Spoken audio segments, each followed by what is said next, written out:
Shape up with rubber bands, big ones. And details on another winter storm bearing down on the Midwest at noon. Heidi will identify the Chicago Bears' new head football coach in sports, and Connie with the tales of winter storm watch for central Iowa tomorrow. Now to Dan Rather in CBS. Saddam Hussein extends an olive branch to the new Clinton administration. A ceasefire effective at midnight tonight. My view is that it is almost inconceivable that we can have good relations with Iraq with him there. An exclusive interview with President-elect Clinton on the eve of his inauguration. And Eye on America. Tonight, upholding a tradition, a parade of inaugural symbols, and what they mean.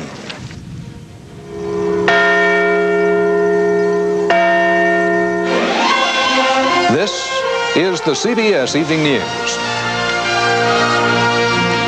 From Washington, D.C., site of the 52nd presidential inaugural, Dan Rather reporting. Good evening. In just a few hours, Bill Clinton will be sworn in as President of the United States, back there at the west front of the Capitol. Today, Saddam Hussein sent a signal that Iraq wants a fresh start with the new president. Our coverage begins with National Security Correspondent David Martin at the Defense Department. You could see it coming, and today Saddam Hussein did it. Offered to make peace with the incoming Clinton administration without, of course, admitting he had been defeated by the outgoing Bush administration.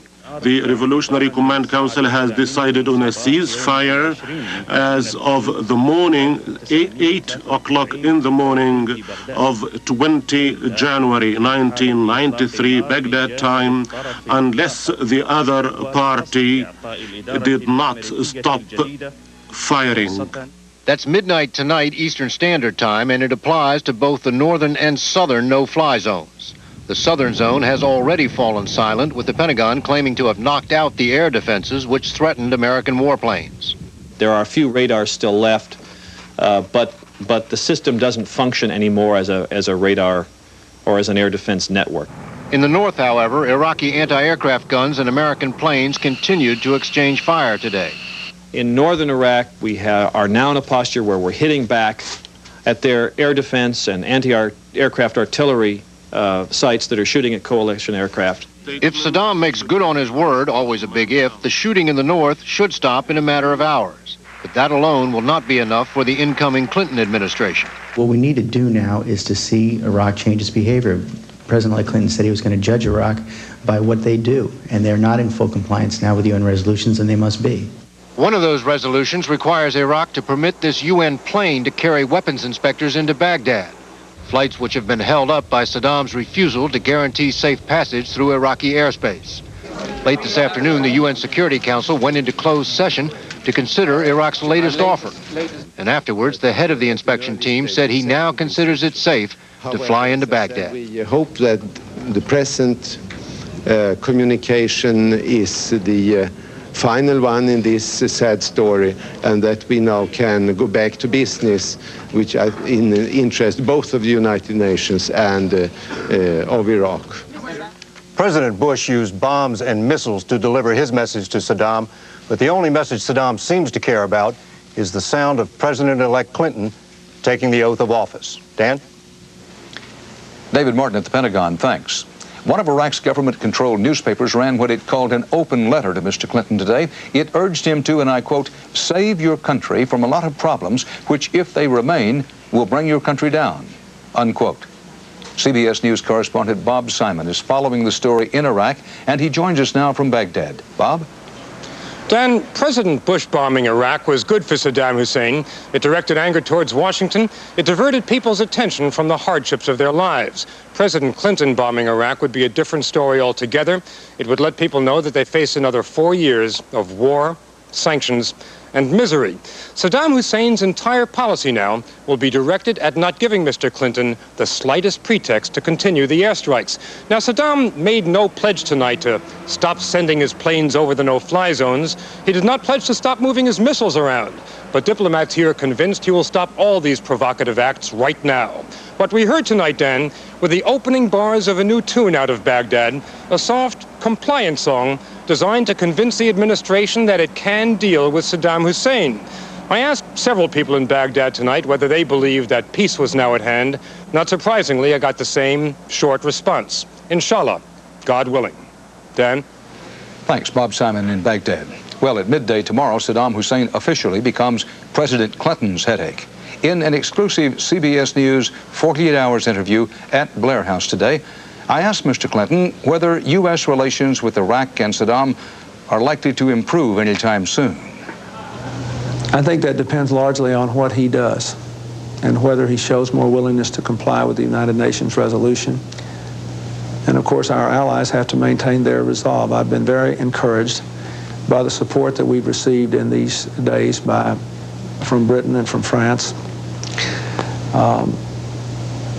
I think that, you know, I'm also encouraged, frankly, by a lot of the work that was done even when he was not being all that helpful by the UN inspectors. You know, this facility that our planes hit over there day before yesterday was one that was uncovered by the inspection teams. So I think we've got to have access for those inspection teams. I mean, this guy cannot be building weapons of mass destruction there. Is it your view, or is it not your view, that Saddam Hussein must go? That has been George Bush's view, that he must go. Is that your view? My view is that it is almost inconceivable that we can have good relations with Iraq with him there, because he has given no indication that he is capable of being a reliable member of the community of nations. So in that sense, the President Bush's view is that he must go in order for Iraq to be part of the family of nations. But to be fair to President Bush, his view has not been that it is necessary for a war to take place to take him out. Someone who's going to be in your administration said to me within the last 48 hours, I can't tell you what, but we're going to make some concentration on Bosnia in the first 24 to 48 hours of the new administration. Can you tell me what that, first of all, are you going to do that? What's that about? Are you anticipating some dramatic change in policy toward Bosnia? I can't tell you there'll be a dramatic change within the first 2 days. I can tell you that let me make just 2 points to give you a sense of where I'm coming from on this. I realize that the military situation in Bosnia in terms of potential UN action is much more difficult than it is in Somalia. But this idea of ethnic cleansing is an idea that needs to be nipped in the bud. The world is now being engulfed in ancient ethnic and religious rivalries, and the legitimacy of ethnic cleansing cannot stand. Now, are there things we can do that we're not doing short of committing ground troops to Bosnia? Yes, there are. The second point I want to make is that, however, that both sides now are talking favorably about the proposal made by the Vance-Owen mission in Bosnia. And while they may be doing it for their own reasons and not entirely seriously, sometimes these things take on a life of their own. So we may be making progress on the peace front. And I want to make sure that whatever I do ultimately reinforces the idea that in the end there has to be a political solution there. Is it fair or unfair to say that you're prepared to consider some military action? For example, your Defense Secretary-designate has spoken of the possibility of airstrikes against Serbian artillery positions, something like that, or do you rule that out? It's fair to say that there are a lot of things short of the commitment of American ground forces that we have not ruled out. When you and I sit down for an interview at this time next year, which I hope we can do, will all Americans be covered by some form of health insurance? I don't think so, but I think a law will have been passed, if I have my way, which will require all Americans to be covered over a period of a couple of years as we'll phase it in. I don't think we can do it all at once. We'll have to phase it in. Will gays and lesbians be allowed to be in the military service like anyone else? As long as their behavior is consistent with military codes and requirements. That is, my opinion on this, as you know, is that people, by virtue of their status, should not be deprived of the right to serve in the military, but their conduct can still result in their being expelled or denied the right to serve. You can see and hear more of this CBS News exclusive interview with Mr. Clinton tomorrow morning on CBS This Morning and tomorrow night on 48 Hours. On 48 Hours, the President-elect will talk about who he is, his friends from Arkansas, and his daughter's emotional departure from her lifetime home. That's tomorrow night on 48 Hours. Confirmation hearings today for a Clinton appointee featured a scolding and an apology. You will see that next when tonight's CBS Evening News continues from Washington, D.C.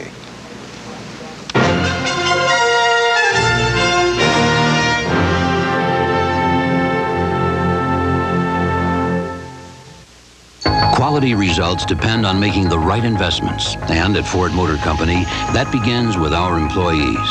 We invest over $20 million each month in the continuing education and training of our employees, and they, in turn, teach us new things every day. The bottom line, increased motivation and an obsession with quality. At Ford, an investment in education is an investment in quality. Ford Motor Company, quality is job one. It's working. At first, it was just a cough, but by 3 o'clock, it was the flu, and Lisa Halley knew enough to get home fast. To TheraFlu, serious hot liquid medicine. Doctor recommended TheraFlu. Your flu misery stops here. If you give up AT&T quality and call from Phoenix to Dallas with someone else, here's your big savings. Leaving AT&T doesn't make a lot of sense. The Senate will hold a special session tomorrow after President Clinton's inauguration to vote on his cabinet appointees. It was rough going today at confirmation hearings for one nominee. Rita Braver has a report.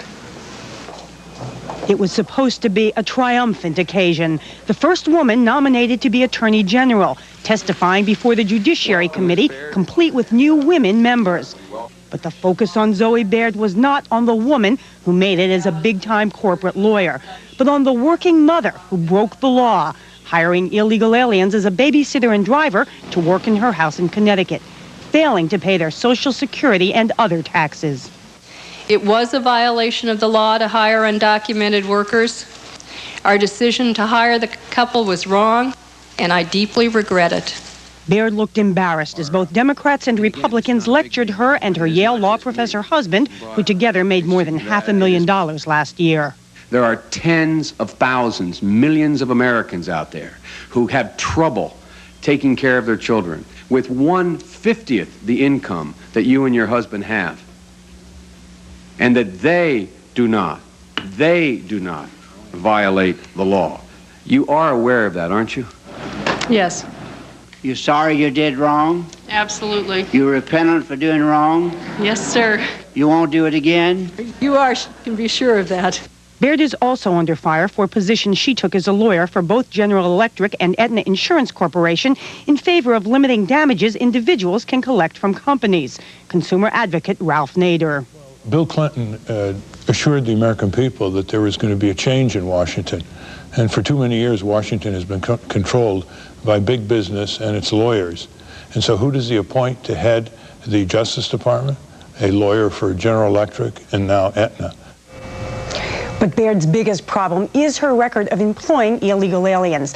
And though support for her is holding, and at this point confirmation is expected, one key Democratic source said that could change because calls from constituents are heavy and negative. Dan?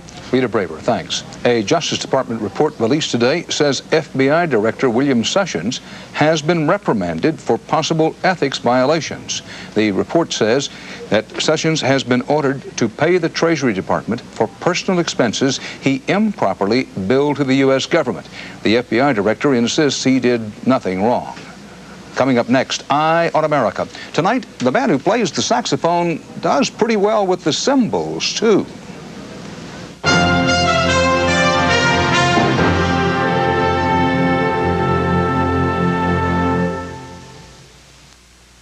All of these toilet bowl cleaners may clean, but not one of them disinfects. So you don't get your toilet totally clean unless you use Lysol toilet bowl cleaner. It easily reaches tough rust stains, and unlike those others, it disinfects for a deep down clean. Don't do part of the job. Get your toilet totally clean with Lysol toilet bowl cleaner. For those who use Ecotrin for the relief of the minor aches and pains of arthritis, we've got a flash. You can wait hours for Ecotrin to start working, or with Genuine Bayer, you can wait just minutes. Genuine Bayer Aspirin, America's #1 aspirin. Deep down, what's the dirtiest word in your bathroom? Lysol Basin Tub and Tile Cleaner has twice the cleaning power of the original formula to wipe out soap scum. And it even gets rid of germs. Get your bathroom deep down clean with Lysol Basin Tub and Tile Cleaner. Everybody needs some money sometime. Everybody needs some cash sometime. When you need money fast. Hello, Sue. Remember Western Union. We send more money to more people in more places than anyone else in minutes. Thanks. Something in my heart just told me my sometime is now. Western Union, the fastest way to send money. Would you like a backstage pass to the inauguration? Here's your invitation. 48 Hours is saving the best seat in the house for you Wednesday. It will be a few hours yet before Bill Clinton gets down to the real business of the presidency. Until then, the focus here is on celebration and ceremony, beating the drums and sounding the symbolism. Mark Phillips reports tonight's Eye on America.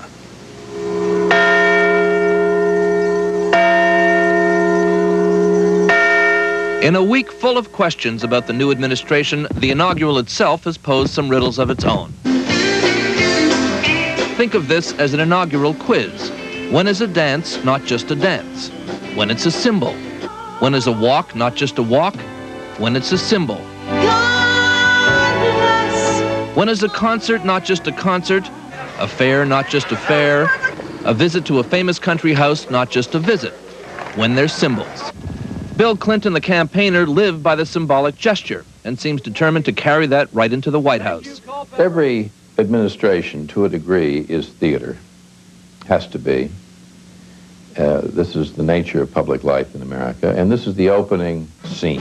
We have very few ceremonies in American life, and the circus aspects of it are all very much worth it in my view. Right from the start here at Monticello, this inaugural has been based on symbolism, a parade of symbols, some might say a clash of symbols. Whatever, there is a danger in this. Any president who begins by evoking the memory of Jefferson and Lincoln invites comparison. Whatever ideals he might share with Jefferson, William Jefferson Clinton is quite a different political character. They are very dissimilar personalities. Jefferson was shy and retiring. He didn't like public speaking at all. His principal achievements were private ones. He wrote the Declaration of Independence. He didn't speak it. There's another danger in dusting off for contemporary use some of the marbled icons of history. Nothing was that simple, even then. If you hearken back to Jefferson, you have to be careful what you're hearkening back to. Is it Jefferson, the apostle of religious liberty, or is it Jefferson, the man who spent his whole life complaining about slavery but never did anything about it, either as a man or as a president? But this is purposeful political symbolism painted in broad strokes, where the torch gets passed musically from the 60-something to the 40-something crowd, with its own nostalgia. R-E-S-P-C-T, kind of what it means to me. And as political theater, it's got a beat you can dance to. Clinton wants to be a unifier. He wants to heal the gap between black and white in this country, between rich and poor, between different sections of the nation. And the Jefferson and Lincoln symbolisms are part of that. At some point, though, the music stops. If the administration works, all of that stuff works. He could walk down Pennsylvania Avenue on his hands, and everybody'd say that's great. But the minute he takes his hand off the Bible, he's judged in a different way than he's being judged today. In fact, it's easy to forget that the only inaugural act the Constitution actually calls for involves 35 words and about 20 seconds. I, Franklin Delano Roosevelt. I, Harry S. Truman. I, Dwight D. Eisenhower, do solemnly swear that I will faithfully execute the office of the Presidency of the United States, and will, to the best of my ability, preserve, protect, and defend the Constitution of the United States. So help me God. Congratulations. In the end, what counts is what gets said. That the only thing we have to fear is fear itself. Ask not what your country can do for you. Ask what you can do for your country. This particular inaugural has already been shaken by the rumbling of American bombs falling far away. Very real symbolism that what counts is not the party, but the very daunting morning after. In Washington, I'm Mark Phillips for Eye on America.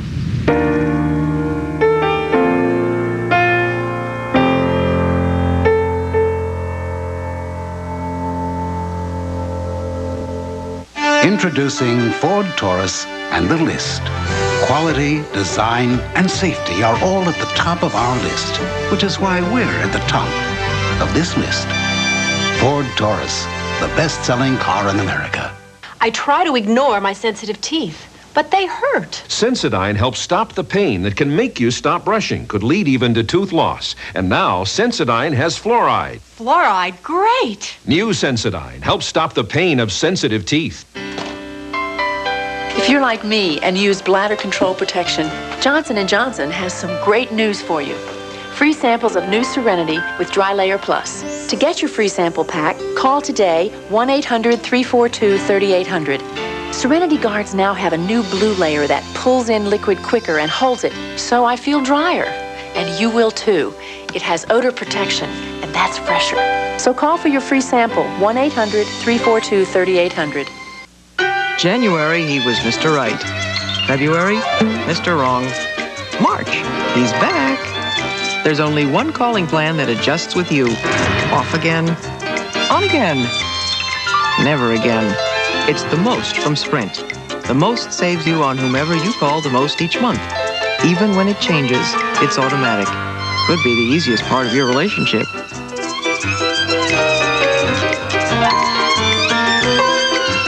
He's ready, the man who's about to become the 42nd President of the United States. In his own words, Bill Clinton, tomorrow on CBS This Morning with Harry Smith and Paula Zahn. When Bill Clinton is sworn in tomorrow, he will be known to all as Mr. President. Many will seek to call him friend. But as correspondent Bob Fall tells us, few friends know Mr. Clinton better or longer than one man from Arkansas who has come here for the inauguration. I'm going to the inauguration of my buddy. As his buddy from Arkansas prepared to become the nation's next president, David Leopoulas packed up his family in Little Rock to start their cross-country trek to Washington. The friends of Bill are coming. They have been good friends for 37 years, high school buddies who horsed around in Hot Springs, Arkansas, and who played cutthroat games of touch football. So when Mr. Clinton was being pummeled and his campaign was reeling from allegations by Jennifer Flowers, a distressed Leopoulas paid his own way and drove all night to New Hampshire to tell anyone who'd listen about the Bill Clinton he knew. We've been friends since we were little boys. I knew that the people of New Hampshire would understand that if someone's had friends for that long, that they might think they're a pretty good person. So I had to help. Leopoulas traveled the country for the campaign, partly because he never forgot how, from Oxford, Mr. Clinton had tracked down Leopoulas in Italy to console him after Leopoulas' mother died. When Leopoulas came back to Little Rock to market copying machines, the two men who first met on a fourth-grade playground renewed their friendship. And after the election, when Mr. Clinton relaxed with longtime friends, David Leopoulas first proposed a toast to the president-elect, then went shopping for the inaugural festivities. I believe they fit. Getting ready for a day which will be unforgettable for Mr. Clinton and for a friend from back home as well. Now your friend is going to be president. It's wonderful. Once in Washington, the entire Leopoulas delegation was dazzled by the pre-inaugural celebration. But for David Leopoulas, this morning was even better. The pre-dawn chill outside Blair House, then along the tidal basin, finally up Pennsylvania Avenue, the bond forged years ago between two 8-year-olds remained as strong as ever. I love it. This is Bob Fall, CBS News. Coming up next, President Bush waxing sentimental when the CBS Evening News continues from here in Washington.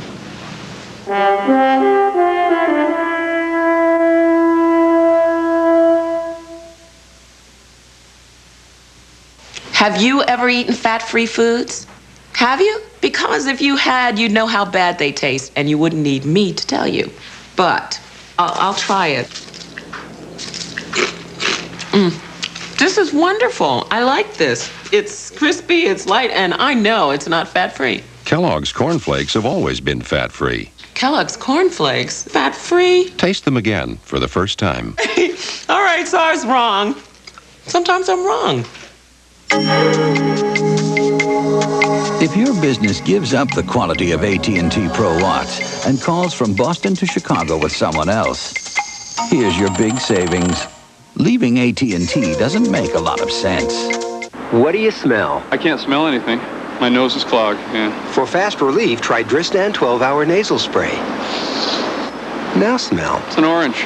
Dristan nasal spray just works incredibly fast. Dristan, the face of relief today. Flu season hits every year, and every year you're not prepared. You get the headache, the muscle ache, the sore throat, the fever.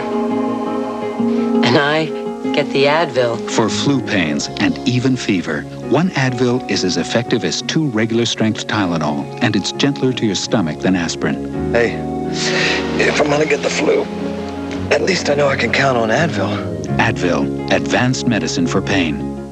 A kiss? No, I'm sorry. I don't think so. Oh, no, please, no, baby, no. Oh, not a good idea. Not now. No, bad time. Fight morning breath with Scope. Scope has 2 powerful ingredients that kill 90% of the bacteria that cause morning breath. Your kiss is ready. Pucker up. Right on the kisser. Come on. Kiss morning breath goodbye with Scope. Give me that kiss. President Bush had lunch one last time with Vice President Quayle today and invited a few close friends to join him for his final White House dinner. In London, the presidential succession has already happened, with none of the pageantry you might expect. President Bush was dragged off the podium at Madame Tussauds Wax Museum, and President-elect Clinton was just as unceremoniously installed. Back in this country, the real Mr. Clinton went to the neighborhood of make-believe for a children's inaugural special, appearing on cable television with a few of his well-wishers. Well, I won't let anyone take it out. I'm gonna let it shine. I won't let anyone. And that's part of our world tonight. Stay with us on this CBS station for any late developments from Iraq and continuing coverage of the celebration that is the presidential inaugural. We'll be back on the air tomorrow morning at 10 Eastern Time to bring you live our special coverage of the swearing-in ceremonies, President Clinton's inaugural address, and the inaugural parade. Then a special 48 hours tomorrow night behind the scenes at the inauguration, and our CBS News exclusive interview with the new president. That's 48 hours. Here comes Mr. Clinton. Tomorrow night at 10, 9 Central Time. We hope you'll mark it. For now, Dan Rather reporting for the CBS Evening News from Washington. See you tomorrow. Good night.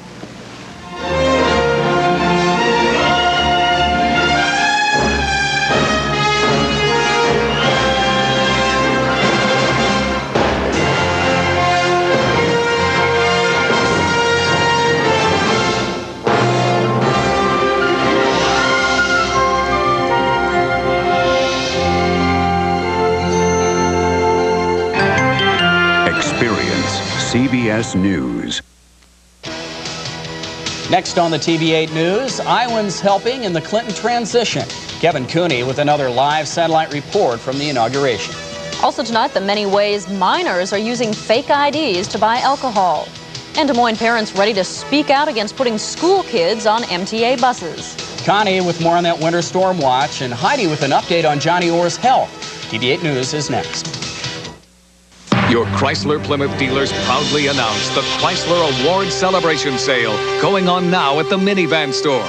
For a limited time, you can choose our standard length minivan or the longer model at no extra charge. Choose Voyager, voted one of Motor Trend magazine's 10 best domestic buys, and save up to $1,500. Or if you want extra room for the same price, choose Grand Voyager and save up to $2,150. The Chrysler Award Celebration Sale going on now at your Chrysler Plymouth dealer. Constant change. change. For over 25 years, Des Moines Area Community College has been serving the constantly changing needs of your community. Progress. We've grown with you and your continuing desire for lifelong learning. Diversity.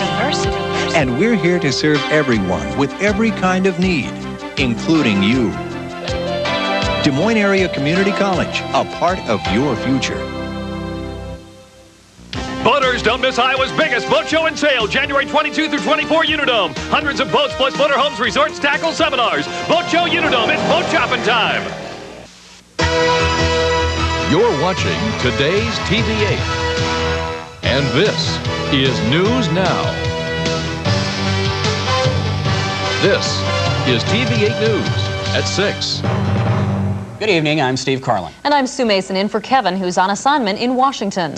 Kevin is following Iowans to the inauguration, and that's now just less than 24 hours away. Kevin joins us live via satellite with another one of those exclusive reports. And Kevin, we understand you found a dynamic duo of sorts in Washington. Of sorts, Steve. Good evening. Yes, we want to tell you about two people with some Iowa connections, two people who have been working very hard the past 2 months in the Clinton transition. You might say what we have here for you tonight is a double feature. Mr. Smith Goes to Washington and the Gleason story. Dr. Steve Gleason of Des Moines says he's just about finished now with his work as a transition team liaison in the area of health and human services. Gleason, who's worked with Clinton for quite some time on health policy legislation, says he thinks it's gone pretty well. I think I've had some success. A physician who's still practicing from a small rural state is an unusual commodity here. And so it did allow the policy wonks to have a little different perspective. Now, a former Iowan with a very powerful position in the Clinton transition is Clarinda native Jeff Smith. The Clarinda high grad is now heading the president-elect's transition team at the Department of Defense. We spoke with him at the Pentagon, where his 8-person team is looking at issues, budgets, helping Defense Secretary-designate Les Aspin through the confirmation process, and picking the top people who will end up running Clinton's Department of Defense. It's an extraordinary task and an extraordinary experience. For one thing, I'm finding out I have a lot of friends I didn't know I had. The resumes have just poured in. People have actually sent them to me at my home. It's been an amazing process. Smith first met Clinton more than a year ago at a discussion of policy issues. He has since written issue papers, helped Clinton with debates, and helped out in a number of other ways. But why, just after the election, did the president-elect call upon Iowan Jeff Smith? Well, you'd have to ask him as to why he picked me. I hope he's not returning my call. I hope he's pleased with his selection. My roots are in Iowa, but I left Clarinda in 1962 and went to West Point, and have been in the national security business pretty much ever since. My last responsibility was as the general counsel of the Senate Armed Services Committee, and I think that in some respects that experience was probably what he was looking for, someone with some political experience in the Capitol as well as experience in this building and in the military. Now, Smith, you recall, said he was a West Point graduate. We asked him candidly what he really thought of the past 2 months. He says, as you heard, it's been quite an experience, but he also said it's been kind of like ranger training in a coat and tie. Steve? Well, Kevin, we understand you had kind of an easy time getting an interview with Jeff Smith. I don't normally like to reveal my sources. However, in this particular case, we can tell you that Jeff's mother and father do live in Des Moines along with his sister, Molly Smith, who might be better known these days as the noon anchor on the TV8 News. Okay, I confess. And that would be Molly Cooney. Okay, thank you very much, Kevin. In other news tonight, a Boone man is headed to the state penitentiary for his role in the shaking death of a baby. 34-year-old Ronnie Dean Ball sentenced to a 15-year prison term for voluntary manslaughter and child endangerment. Ball was convicted in the death of 7-month-old Matthew Piott last year. He was babysitting his stepson at the time of the fatal injuries. The defense in the Charles Lesage murder trial continued today to attack the credibility of prosecution witnesses. The defense called several law enforcement officials, including an Altoona police detective and agents of the Iowa Division of Criminal Investigation. Many spectators are waiting for Lesage to take the stand, but that hasn't happened yet. Lesage is accused of murdering 11-year-old Rosalind Barnes 2 years ago. The defense is expected to continue tomorrow. Des Moines police say it will be tomorrow before they determine what action will be taken against Eric Branstead in connection with the use of a false driver's license. The 17-year-old governor's son allegedly used the phony ID to buy beer at a local convenience store. The incident highlights the problem of minors using fake licenses and IDs. TV8's Michelle Parker reports on how state transportation officials help authorities recognize the phony ones. Eric Branstead allegedly used the fake driver's license at this 7-Eleven store. Clerk Tina Kronk says Branstead looked very young, and when she checked his ID, she could tell it was phony. Kronk says it's only the second one she's seen. How are you able to recognize a false ID? Well, usually there's right where the picture is, it's kind of puffed up to where they have something over it, and there's a name right beside the picture, and the names don't usually match. The Iowa Department of Transportation does offer a program that will teach businesses like convenience stores and law enforcement agencies about recognizing false IDs. It is a big problem, but how big we really don't know. Dale Butoff is an investigator with the DOT. This collection of altered driver's licenses and other fake IDs vividly demonstrates the scope of the problem. It's a transferable dark letter that is rubbed on, and they change all the letters to make it look the same, and they overlay it because they'll come off easily if they're carried or whatever, so they overlay it with plastic to protect it. A lot of these have been made to look like out-of-state IDs, and people have tried to use them here in Iowa. These are ones that are issued off a Macintosh computer, that are computer generated. Butoff says authorities do pretty well at spotting fake driver's licenses, but technology is allowing people to come up with better and better fakes. So, we're trying to stop it as best we can. I think we can do that through education. Michelle Parker, TV8 News. Now, under Iowa law, using a false driver's license is a simple misdemeanor. In other news, the grieving parents of a dead Lincoln High School student say they plan to speak out tonight. At issue, whether the Des Moines school system should allow students to ride MTA buses instead of school buses. TV8's Todd Magel is in the newsroom with a preview. Todd? Well, Steve, the parents of 14-year-old Wayne Cook may have the strongest argument against the school system proposal to save money and allow kids to ride on the MTA. This past November, Cook was on his way home from Lincoln High School. He stepped off the MTA bus he was riding and into the path of an oncoming car. He died instantly. The Des Moines school system says it can save an initial $20,000 by using MTA buses on Des Moines' south side. But Wayne Cook's parents say the buses are not safe because they aren't equipped with stop signs. And we feel that if that bus would have had proper safety devices, and if motorists had been required by law to stop, that he'd be with us still today. I do believe he'd be with us today, and that he would be ready to celebrate his 15th birthday come Sunday. The Des Moines School Board is scheduled to discuss the controversial program tonight. We'll have the outcome coming up tonight on the news at 10. We'll look forward to that. Thank you, Todd. Positive signs tonight in the U.S. confrontation with Iraq. Most positive of all, Iraq today agreed to a unilateral ceasefire. No more shooting at U.S. and allied planes over those no-fly zones. Second, Iraq told the United Nations it will once again allow UN weapons inspections flights into Iraq. President-elect Clinton said his policy will be the same as that of President Bush, that Iraq must comply with UN sanctions. Iraq's ambassador had said the ceasefire was in honor of tomorrow's inauguration of Clinton as president. Well, Connie McBurney's in now, and believe it or not, she's looking at another winter storm watch, right, Connie? It's determined. In fact, we've been talking about it for several days, and it still looks as though it's headed toward us. A winter storm watch in effect for much of Iowa tomorrow and tomorrow evening. It'll probably be over with by late tomorrow night, but part of the problem is that as the storm comes in from the southwest, it's bringing warmer temperatures, and that's likely to bring us an ugly combination of freezing rain and snow. No large amounts of snow expected, just a problem with icing. We'll talk more about that later in the news. All right, thanks a lot, Connie. Next on the TV8 News, Visha 93 targets the family. And the warden is ready to move on in Fort Madison. Sarah Jarvis with his story when we come back.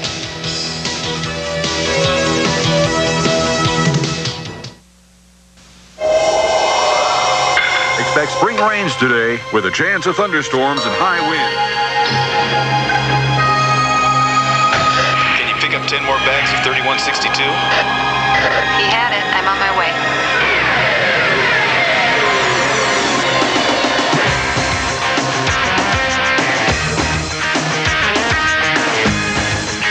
Got it all planted.